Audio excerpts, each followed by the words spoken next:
Yang ketiga, bekerja dengan integritas. Nah, ini nih seru nih saudara. Belajar dari Daniel kalau yang ini saudara.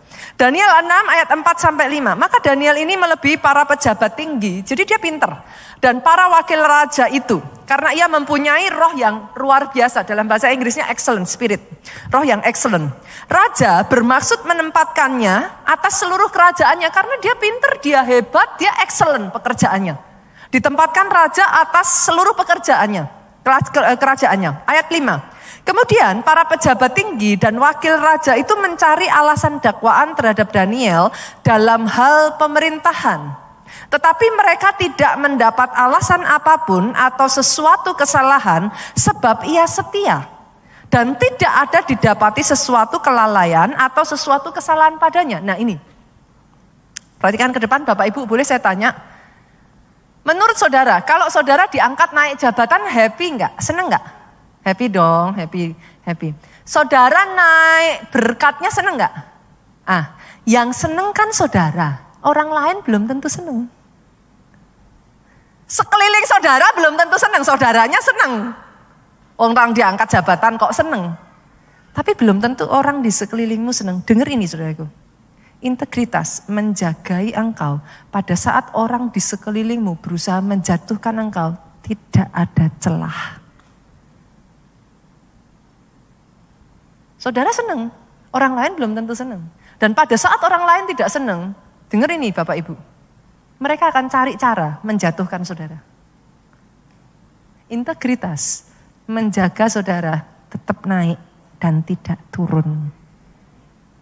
Dalam kasus Daud, sudah dicari-cari enggak ketemu. Dibuatlah cara yang licik.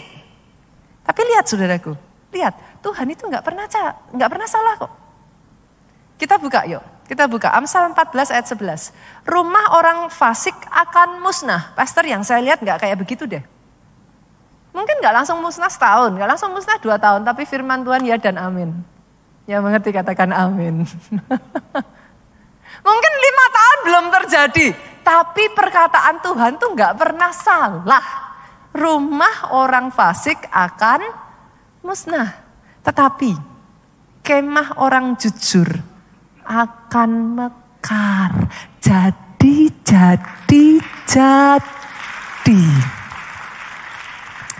Pertahankan integritas, saudara. Pertahankan integritas sampai dalam kapasitas yang saya tuh diajarkan orang tua saya. Saya ini pernah cerita hal ini sama teman-teman full time, saudara. Tadi saya cerita sama saudara, saya suka kerja. Jadi saya tuh sudah kerja tuh sejak dari saya TK, saudara. Mungkin saudara bingung loh, TK kerja apa? Saya itu suka dagang, saudara. Dari kecil, kalau bukan karena dipanggil Tuhan, saya nggak akan jadi pendeta, saudara. Karena sudah suka jualan dari kecil. Jadi sejak dari TK, saya suka malak pegawainya mami saya, saudara. Jadi saya tuh bikin itu loh, saudaraku, es lollipop itu. Saya suka bikin es lollipop. Nanti saya suruh pegawainya mami saya beli, saudara. Jadi dari saya TK dan kebetulan karena buat pegawainya mami saya mungkin terlihat lucu ya. Anak kecil jualan gitu kan, mereka melihat itu sesuatu yang lucu. Jadi setiap kali saya bawa dagangan saya, lollipop itu dibeli sama pegawai-pegawai mami saya. Ya dasar anak-anak ya saudaraku, waktu itu kan gak ngerti ya. Harganya berapa, untung rugi juga gak ngerti. Yang penting seneng jualan gitu saudaraku.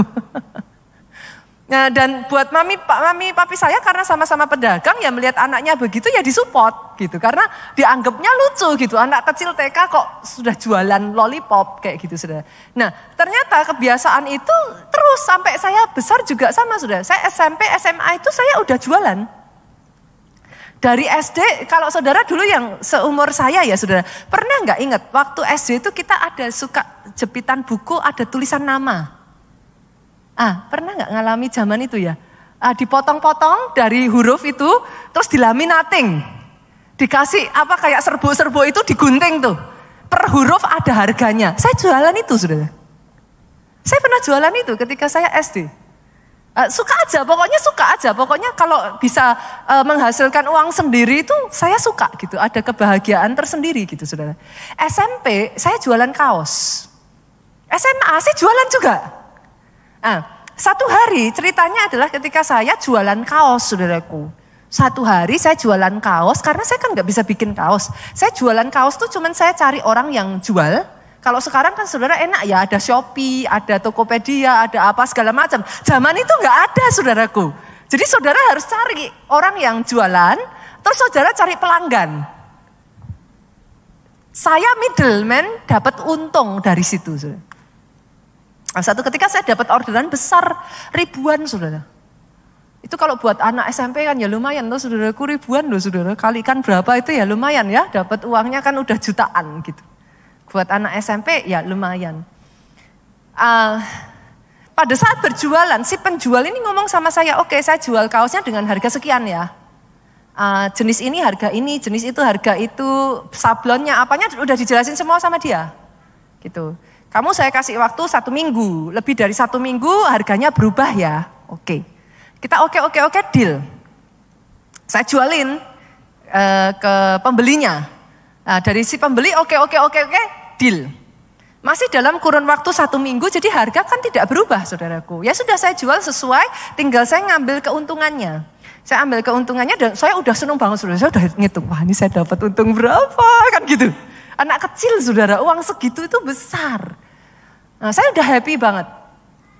Tapi tiba-tiba setelah deal, agree, saya di calling nih sama penjualnya. Saya dikasih tahu. Wah, sorry. Ini dari pabriknya harganya berubah. Ini yang harusnya tadi harga sekian. Ya karena sama kamu saya sudah terlanjur, saya kasih dia harga sekian. Lah saya tuh gak ngambil keuntungan besar, saudara. Saya jual tidak dengan keuntungan yang besar ngambilnya. Ketika itu dirubah, wah, saya jadi enggak untung. Rugi enggak, tapi untung pun cuman sedikit sekali, saudara. Kayak kerja apa? Sukarela gitu, saudaraku. Nah, saya itu belajar dari orang tua saya, saudara. Dengar ini ya, Bapak Ibu ya.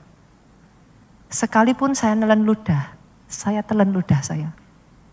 Saya berikan kepada pelanggan harga segitu, dari mulut saya, kita sudah deal, saya tidak berubah. Secara manusia, saya rugi. Tapi saya diajarkan oleh orang tua saya, itulah etika kerja. Kamu nelen, gak enak, tapi you gain trust.